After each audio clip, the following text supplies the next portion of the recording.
मुजफ्फरपुर में ममता बनर्जी के खिलाफ केस दर्ज। ममता ने अपने बयान में यूपी बिहार के लोगों को बताया था गुंडा। 8 अप्रैल को होगी मामले की सुनवाई।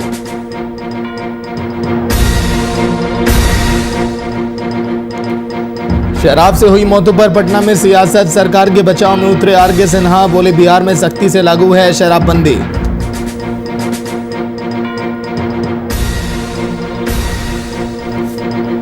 बिहार में जहरीली शराब से हो रही मौतों पर युवा कांग्रेस ने सरकार पर साधा निशाना। शराबबंदी को बताया पूरी तरह से फेल।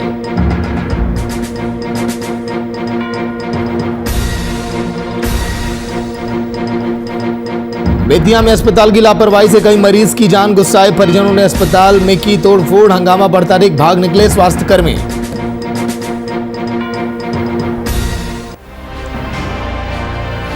और एक बड़ी खबर आ रही है आपकी टीवी स्क्रीन पर समस्तीपुर से। राजधानी एक्सप्रेस के B4 डिब्बे में आग लगी है। बड़ी खबर जो आप देख रहे हैं, राजधानी एक्सप्रेस के B4 डिब्बे में आग लगी। समस्तीपुर स्टेशन पर ट्रेन को रोका गया है। बड़ी खबर आपकी टीवी स्क्रीन पर। आग लगने के कारणों का बताया जा रहा है शॉर्ट सर्किट है इसका कारण। शॉर्ट सर्किट की वजह से आग लगी B4 बोगी में। डिब्रूगढ़ से नई दिल्ली जाने के दौरान हादसा हुआ। एक्सक्लूसिव ये तस्वीर VIP न्यूज आपको दिखा रहा है टीवी स्क्रीन पर। देखिए, आग लगने का कारण शॉर्ट सर्किट। राजधानी एक्सप्रेस की ये तस्वीर B4 बोगी में जिसमें आग लगी है। समस्तीपुर रेलवे स्टेशन पर ट्रेन को रोका गया। संवाददाता कैसर खान फोन लाइन पर पूरी जानकारी के साथ। कैसर, फिलहाल ताजा हालात कैसे हैं?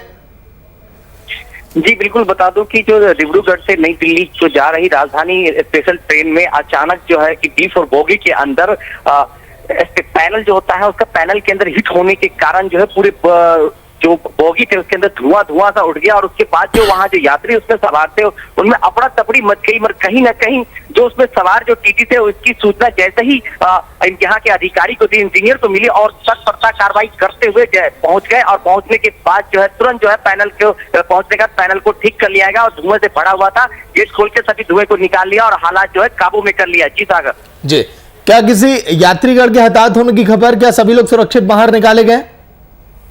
जी, अगर देखा जाए जिस तरह से अगर ये ट्रेन चल के 6:40 में आके समस्तीपुर रुकी थी और रुकने के बाद अचानक जो है पूरे बोगी के अंदर धुआं भर गया और यात्रियों में हड़कंप मच गया। अगर कहा जाए अगर ट्रेन अगर चलती रहती तो कहीं ना कहीं एक बड़ा हादसा हो सकता था। मगर कहा जाए कि अगर एक अच्छी बात ये रही कि ट्रेन जैसे ही रुकी और ट्रेन रुकने का समस्तीपुर स्टेशन पर इसकी सूचना ट्रेन के अंदर जो अधिकारी थे, जो टीटी थे, उन्होंने तुरंत जो है कि कंट्रोल पैनल को दी और कंट्रोल रूम से जो है तुरंत जो है अधिकारियों की टीम वहां मौके पर पहुंच जाती है। पहुंचने के बाद जो है कि जो पैनल जो के अंदर शॉर्ट सर्किट लगा था और शॉर्ट सर्किट कारण जो काफी हिट हो चुका था, हिट होने के कारण जो है कि पूरे जो बोगी के अंदर जो है कि पूरा धुआं बढ़ गया, अफरा तफड़ी मच गई। मगर जैसे ही वहां पे पहुंचने के बाद जो है मामला को जो है देखा और देखने के बाद जो उसे शॉर्ट कर लिया गया है। जी चलिए, शुक्रिया पूरी जानकारी के लिए।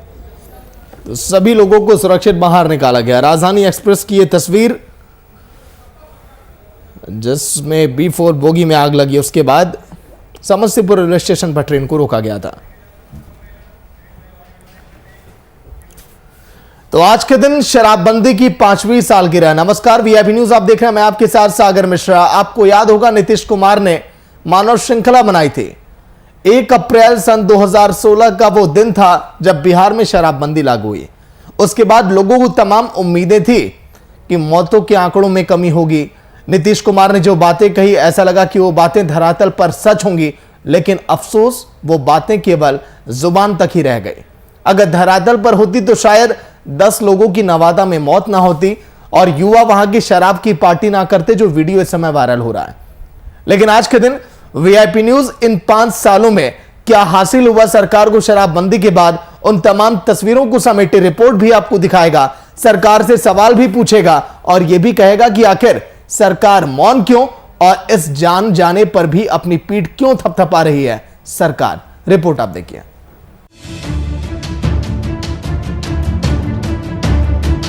आपको याद है 1 अप्रैल की वो तारीख जब इतिहास बना बिहार में, बिहार के मुखिया नीतीश कुमार ने आज से 5 साल पहले छाती ठोककर बिहार में शराब माफियाओं और शराब पीने वालों पर रोक लगाने के लिए बिहार में शराबबंदी की थी। वही शराबबंदी जिसके किस्से तमाम मीडिया हाउसेज और सरकार के मंत्रीगण चीख चीख कर बता रहे थे, आज उसी शराबबंदी को 5 साल पूरे हो गए। अरे हाँ, आज तो शराबबंदी की सालगिरह है। आज जलसा होना चाहिए था, लेकिन पूरे बिहार में सिर्फ और सिर्फ मातम मन रहा है। तो चलिए सरकार की इस बड़ी उपलब्धि की कुछ यादें भी ताजा करते हैं। नीतीश कुमार ने इस बड़े फैसले के लिए मानव श्रृंखला बनाई थी।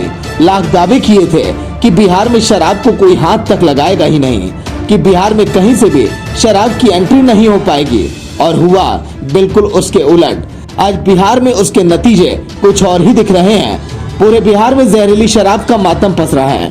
शराबबंदी के बाद बिहार में पहली बार जहरीली शराब का मामला गोपालगंज के खजुरबानी में आया था, जिसमें 19 लोगों की मौत हो गई थी।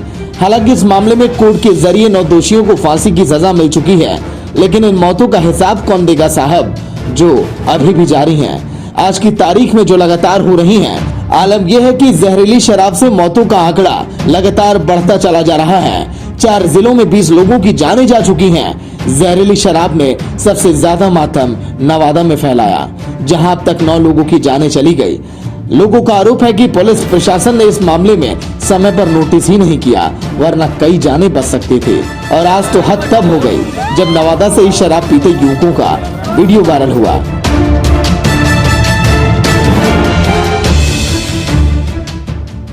लाशें सिर्फ नवादा में ही नहीं बिछी, बल्कि रोहतास, बेगूसराय और मुजफ्फरपुर में भी शराब से मातम है। नवादा में हुए मातम पर बीजेपी के पूर्व राज्यसभा सांसद आर.के. सिन्हा सरकार का बचाव करते दिखाई दिए। आज मैं बहुत ही दुखी मन से एक बात कहना चाहता हूं कि बिहार में शराबबंदी तो है, और शराबबंदी में सख्ती भी की जा रही है, जिसके कारण जहां तहां शराब माफिया नकली शराब बनाकर बेच रहे हैं, और उसके सेवन से लगभग प्रतिदिन कुछ न कुछ लोग मर रहे हैं। अभी नवादा में ही 9 लोगों के मरने की खबर आई है। बहरहाल पटना से पंचायत तक शराब माफिया हैं, शराब की अवैध भट्टियां हैं, देशी से विदेशी तक शराब की होम डिलीवरी जारी है। सब कुछ पता रहते भी हर कोई मौन है। क्यों कड़े कानून हैं? बिहार के मुखिया नीतीश कुमार सब कुछ जानते हैं, कड़ी कार्रवाई की बात भी करते हैं, फिर भी आखिर कुछ क्यों नहीं होता? कानून है, पुलिस है, जेल है, शराब पीने वाले हैं, शराब बेचने वाले हैं, और लोगों की जाने जा रही हैं, लेकिन सरकार है कि कुछ भी करने का नाम नहीं ले रही। बहरहाल कहने को तो आज शराबबंदी की 5वीं सालगिरह है, लेकिन हालात तो ऐसे हैं जैसे शराबबंदी के पहले भी नहीं थे। Bureau report, VIP news, Patna.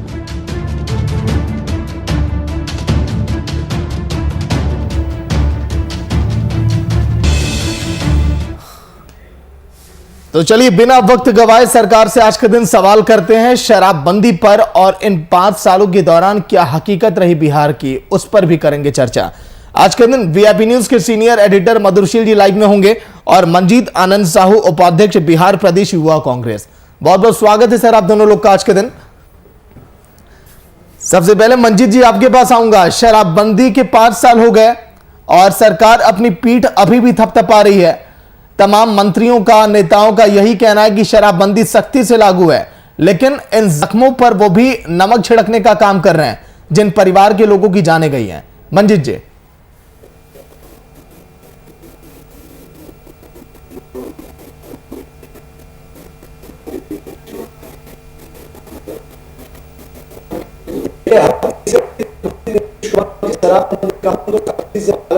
शराबबंदी है, लेकिन यहाँ पे हर गली चौराहे पर, गली गली में, गांव में, शहर में, हर जगह जहाँ भी चाहिए आप शराब, जिस तरह का शराब आपको चाहिए हर तरह का शराब मिल जाएगा। कहने के लिए सख्त कानून, गांव में, शहर में, हर जगह जहाँ भी चाहिए आप शराब, जिस तरह का शराब आपको चाहिए हर तरह का शराब मिल जाएगा।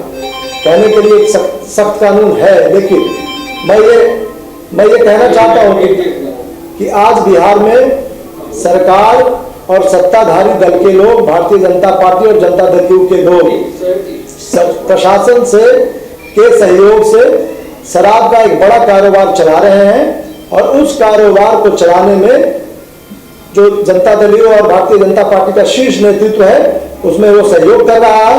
वो धन के उगाही का सबसे बड़ा माध्यम शराब का काला कारोबार आज बना हुआ है। एक तरफ तो यह मसला है, दूसरी तरफ यह है कि नवादा में, जैसा कि आपने जिक्र किया कि नवादा की घटना, बेगूसराय की घटना, विभिन्न जिलों की जो घटना है, खासतौर से नवादा में जो जहरीली शराब से मौत हुई है और उसके बाद जो राज्य सरकार के इशारे पे वहां के जो स्थानीय जिला प्रशासन के लोग हैं वो उस मौत को कोई अन्य कारण बता करके उस पर लीपापोती करना चाहते हैं, जबकि वहां पे उनके परिजन, स्थानीय लोग, चश्मदीद सभी लोग यह कह रहे हैं, सारा मीडिया में चल रहा है कि जहरीली शराब से मौत हुई है, आंखों की रोशनी चली जाती है और प्रशासन कह रहा है कि किसी का हार्ट अटैक हो गया है तो किसी को डायरिया हो गया है।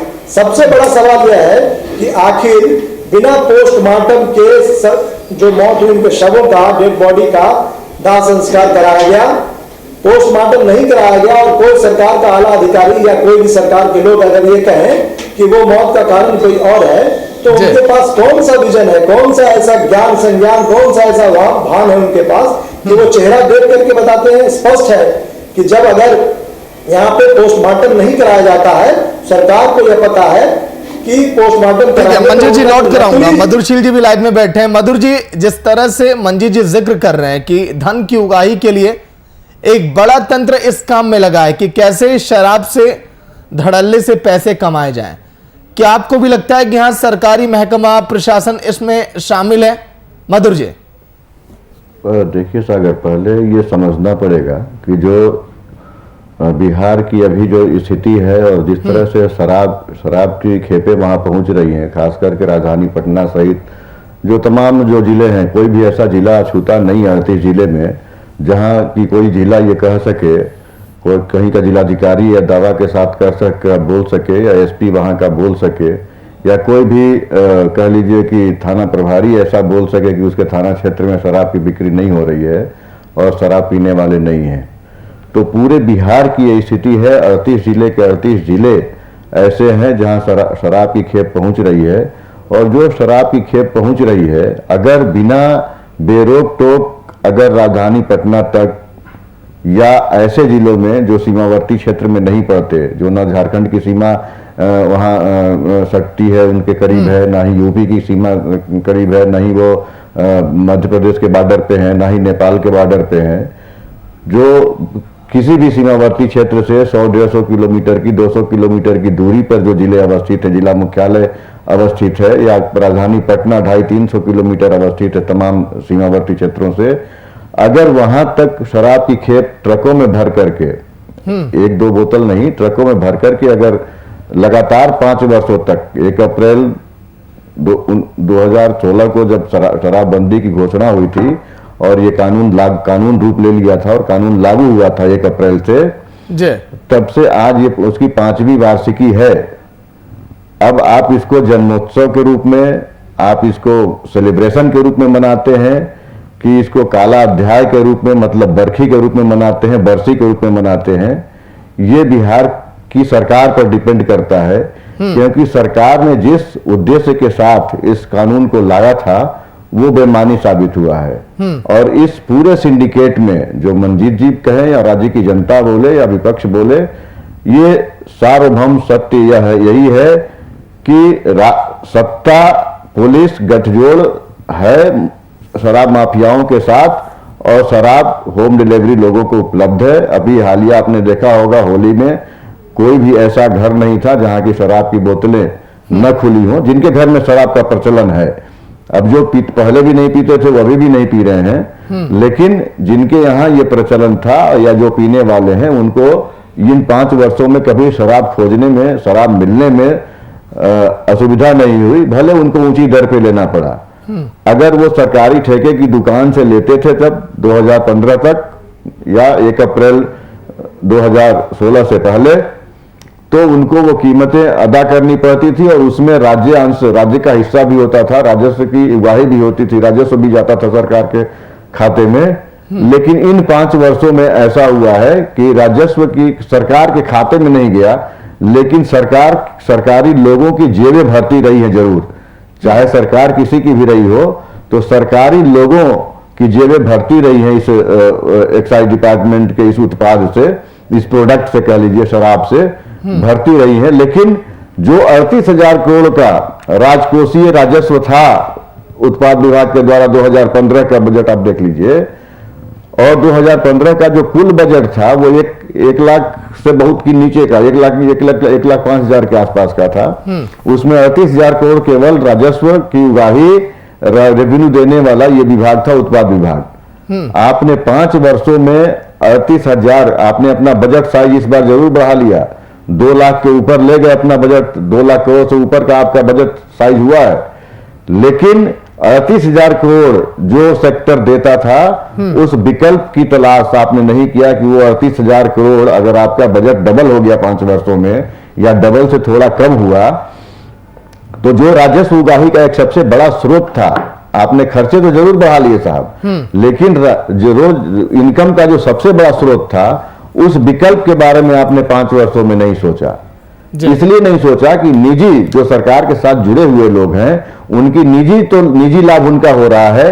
व्यापकता के तौर पे अगर आप देखें, पैमाने पर देखें, तो सरकार का खजाना जरूर खाली है, लेकिन सरकार में बैठे हुए जो लोग हैं, सरकार के साथ जुड़े हुए जो लोग हैं, उनकी जेबें भरी हुई है, उनका खजाना खाली नहीं है।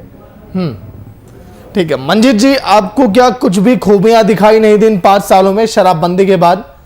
क्या आपको लगा वाकई में अगर ये कानून अगर बेहतर तरीके से अगर लागू हो जाता तो कुछ बिहार का तस्वीर, बिहार का स्वरूप कुछ बदल पाता? मंजीत जी देखिए,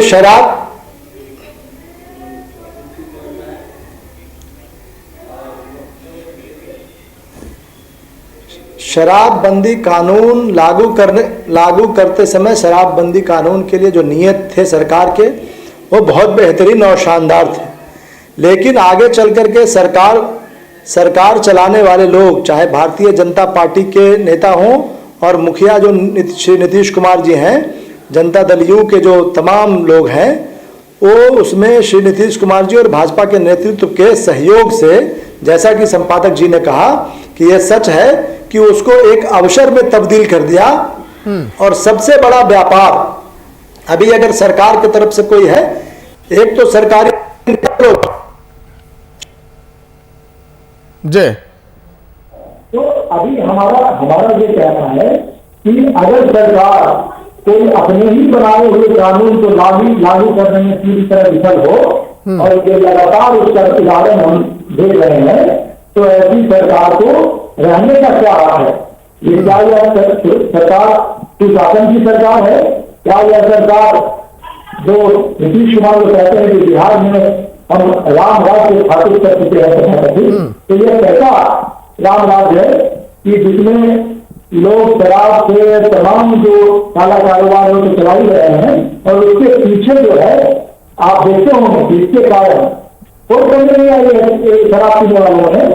जो पहले जब इन्होंने पंचायतों में शराब की दुकान खुलवाया था नीतीश कुमार जी ने शुरू में, और बाद में इसमें से ये हुआ, सभी पंचायतों में एकदम जो होता है ना, किलो सबको इंतजाम किया जा रहा था, दिया जा रहा था, बेचा जा रहा था।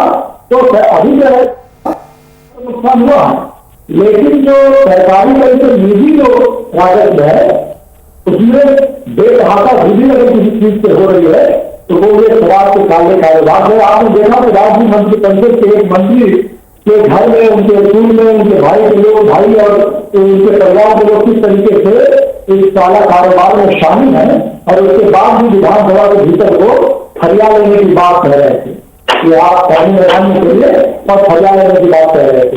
तो इसका मतलब ये है कि बैंके की भीतर वो फरिया लेने की बात कह रहे थे कि आप गांधी मैदान में चलिए, और फरिया लेने की बात कह रहे थे। तो इसका मतलब ये है कि डंके की चोट पर, गुंडई के आधार पर सरकार ये इस कारोबार को करना चाहती है, और तथाकथित तौर पे ये जो है पूर्ण शराब बंदी लागू करने का ड्रामा कर रही है। और ऐसे में पूरे हम लोगों ने खास तौर से आज बिहार प्रदेश युवा कांग्रेस ने एक ऐलान भी किया है। अभी जो नवादा की जो घटना है खास तौर से, उसमें हम लोगों ने मांग किया है कि एक न्यायिक जांच कमेटी गठित की जाए, और जिसमें उसमें जो कहा जा रहा है कि साहब दूसरे तीसरे कारण से मौत हुई है, तो ये किस यहाँ पे पटना में बैठे हुए बड़े जो राजनेता हैं उनके इशारे पर वहाँ स्थानीय जो पदाधिकारी हैं जो वो काम कर रहे हैं, उस न्यायिक जांच कमेटी के गठन के बाद इस सब का पर्दाफाश हो जाएगा। और यहाँ विधि व्यवस्था की जो स्थिति जो खराब हुई है, लगातार आप देख रहे होंगे कि पटना से लेकर तमाम राज्यों में दुकानदार हो, छोटे व्यवसायी हो या और अन्य लोग हैं, उन सबको निशाना बनाया जा रहा है। ये शराब के काले कारोबारी जो लोग हैं वो खुल्लम खुल्ला जो है एक तरीके से उनका मनोबल इतना बढ़ गया है कि एक तो पीने वाले और दूसरा जो दो तरह का नशा है। एक जो शराब के कारोबार से जो आमदनी कर रहे हैं उनको एक जो पैसे का नशा है, तो वो यहाँ तांडव मचाते हैं, और दूसरा नशा जो है जो उसको पीते हैं और पी करके जो अपना मन मस्तिष्क जो है एक तरीके से उनका उल्टा चलने लगता है, तो एक वो है। और इसके वजह से पूरी विधि व्यवस्था बिहार में ध्वस्त है, कोई भी कानून व्यवस्था किसी तरीके से लागू नहीं हो पा रही है। जी ठीक है, लेकिन मधुर जी, क्या आपको लगता है कि केंद्र भी इसमें हस्तक्षेप कर सकता है? अगर बिहार में ये आलम है, महाराष्ट्र से अधिक शराब की खेप है बिहार के अंदर, शराबबंदी के बावजूद लगातार जहरीली शराब से मौतें हो रही हैं, फिर भी राज्य सरकार कोई एक्शन, कोई ठोस कदम नहीं उठा रही है, तो समाधान यहाँ पर अब क्या निकाला जाए? किसको अब हस्तक्षेप करना होगा, क्या करना होगा यहाँ पर? मधुर जी। देखिए सागर, जो भी करना है, अगर राज्य का ये मामला है सीधे तौर पर, और अगर मौजूदा सरकार ने, ऐसा नहीं कि उस समय की सरकार कोई दूसरी थी और मुखिया कोई और था, मुख्यमंत्री कोई और थे, जो मुख्यमंत्री थे, जिनकी सरकार थी, जिस गठबंधन की सरकार थी और ये इम्प्लीमेंट हुआ था, लगाया गया, शराबबंदी लागू की गई, लेकिन अगर उसका फलाफल कुछ नहीं मिल रहा है और निगेटिव डाइवर्जन में जा रहा है मामला, तो सरकार को एक बार अपने उस पर पुनर्विचार करना चाहिए।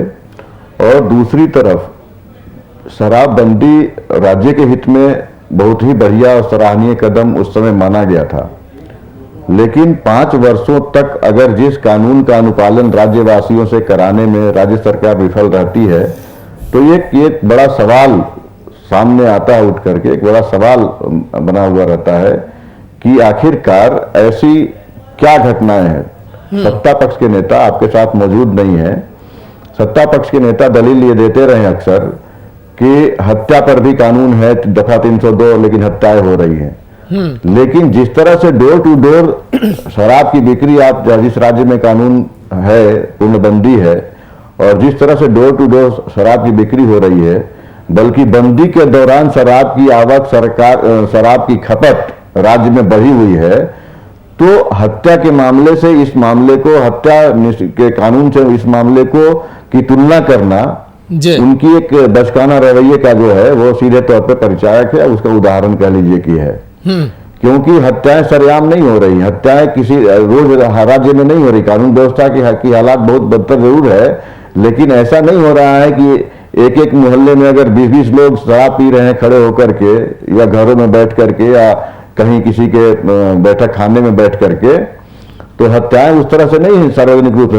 हत्या का डर है, दफा 302 का डर है, दफा 307 का डर है लोगों के अंदर, लेकिन वो खौफ शराबबंदी कानून को लेकर के बिहार के लोगों में नहीं है। और ये पूरी तरह से सरकार की विफलता है कि अगर 5 वर्षों में अगर वो खौफ पैदा नहीं कर पाई, और सरकार के लोग, पुलिस के लोग, मतलब पूरा का पूरा प्रशासनिक तंत्र जिस कारोबार में लगा हुआ है, तो आम लोगों में खौफ कहां से होगी? आप खौफ की बात करते हैं, ये शराब माफियाओं का इस तरह से मनोबल बढ़ा हुआ है कि आपने देखा होगा मोतिहारी में कैसे सब इंस्पेक्टर पर उन लोगों ने गोली चला दी थी, शराब माफिया ने गोली चला दी थी। लगातार जहरीली शराब पीने वालों से राज्य में जो मौतों का सिलसिला जारी है, वो लगातार जारी है, मतलब उस पर ब्रेक नहीं है। कभी कैमूर में, कभी रोहतास में, कभी गोपालगंज में, कभी सिवान में, कभी मुजफ्फरपुर में। कल की घटना नवादा में 10 लोग, मृतकों की संख्या 10 के करीब पहुंच गई। कभी जमुई में, मतलब किसी भी जिले में, कोई भी जिला ऐसा नहीं है जहां की शराब पीने वालों की संख्या में कमी आए, या लोगों ने शराब पीना छोड़ दिया हो, या शराब की आवक नहीं हो रही हो। शराब पहुंच रही है धड़ल्ले के साथ, उनके घर तक पहुंचाई जा रही है, शराब होम डिलीवरी हो रही है। तो राज्य सरकार अगर विफल है तो केंद्र का मामला फिर बनता है। और चूंकि दोनों जगह एनडीए की सरकार है, तो केंद्र सरकार और राज्य सरकार समान रूप से अगर किसी भी कानून का अनुपालन, क्योंकि विधानसभा से अगर कोई कानून पारित हुआ है और कानून बना है, गवर्नर का उस पर उस ऑर्डिनेंस पे अगर सिग्नेचर हुए हैं, तो उस कानून का अनुपालन अगर किसी राज्य में नहीं हुआ है, तो केंद्र के प्रतिनिधि के रूप में राज्यपाल वहां बैठे हैं, पटना में बैठे हैं। अगर वो अनुशंसा करते हैं कि केंद्र हस्तक्षेप करे इस मामले पर, तो केंद्र हस्तक्षेप कर सकता है। लेकिन चूंकि ये राज्य का मामला जरूर है, लेकिन राज्य विफल है इस पूरे मामले पर अंकुश लगाने पर, या इस कानून के अनुपालन कराने के लिए जिस एजेंसी को सक्रिय होना चाहिए। बात है, विफलताओं पर भी वाहवाही लूट रही है मौजूदा सरकार। बेशक विफल है, लेकिन यही कहना उन तमाम हुक्मरानों का कि हम सफल रहे शराबबंदी पर, और यही विडंबना है कि अभी भी बिहार में शराबबंदी जैसी हकीकत कुछ भी नहीं है। बहुत बहुत शुक्रिया मधुर जी आपका, और आनंद जी आपका भी वीआईपी न्यूज में आज के दिन इस चर्चा में शामिल होने के लिए। तो शराबबंदी वाली हकीकत क्या है बिहार के अंदर? हर रोज आप देख रहे हैं नवादा में 10 लोगों की मौतें हो गई, लेकिन फिर भी सरकार मुंह मोड़ रही उन तमाम सवालों से जिन सवालों का जवाब देना बनता है सरकार को। आगे भी सवाल रहेंगे बरकरार, और हम पूछेंगे सरकार से कि आखिर कहां है शराबबंदी। फिलहाल इतना ही, देखते रहिए वीआईपी न्यूज। नमस्कार।